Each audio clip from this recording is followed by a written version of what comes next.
Diane Sayre. I'm an independent candidate for U.S. Senate against Schumer.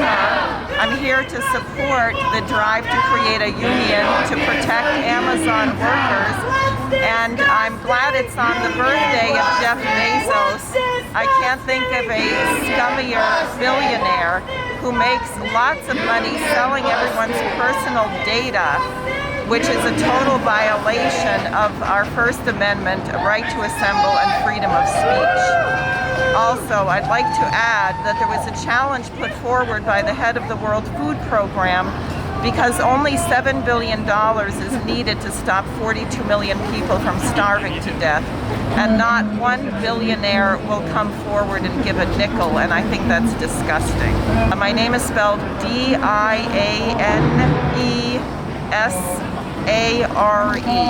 Just let me know why you're here today. Today is Jeff Bezos' birthday.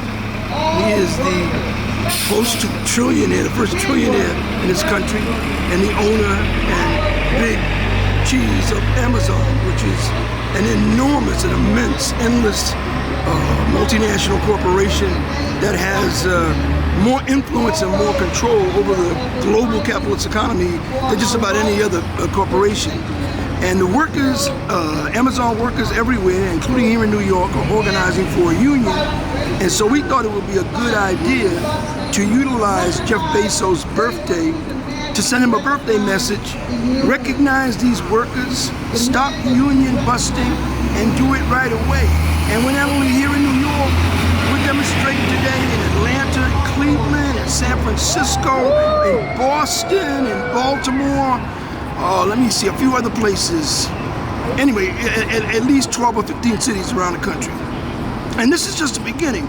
As some of the speakers said, this struggle to organize Amazon, which has got about 1 million workers in this country, if this really picks up, it can have the same effect that workers about 90 years ago when they organized General Motors, which was then the big corporation, in 1935 and 6.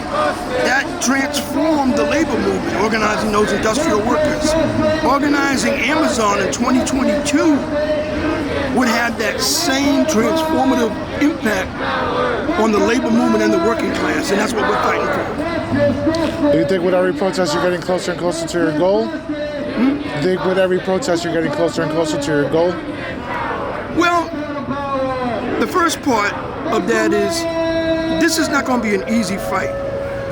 Amazon is as powerful as the capitalist system is.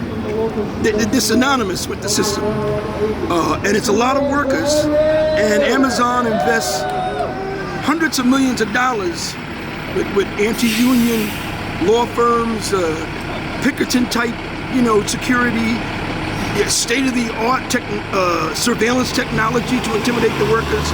So it's going to be a long struggle. It's going to take a long time. But yes, every demo helps.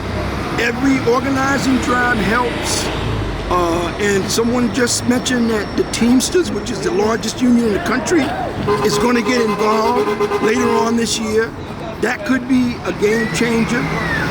Also, the NLRB negotiated a settlement with Amazon that was made public at the end of 2021, where Amazon has to tell all the workers that they have the right to organize on Amazon property, not where they're working, but in cafeterias and so forth.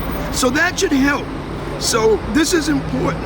This is important. And I'll tell you, I'll end up with this. Amazon is very self-conscious. They realize that this is a PR disaster for them. They're so self-conscious that this building that we're standing in front of, 7 West 34th Street, this is essentially their building. They rent most of this building, not just the bookstore that people can see. And usually when you walk by here, you're looking at 7 West and you'll see at the end of this long hallway a big Amazon sign. Today they took it down because we suspect that for the moment this is their corporate headquarters. They brought a lot of property in Hudson Yards, and also they brought the Lord and Taylor building. So at some point, in the near future, one of those places may be their New York headquarters. But right now we think 7 West is. That's why we're here.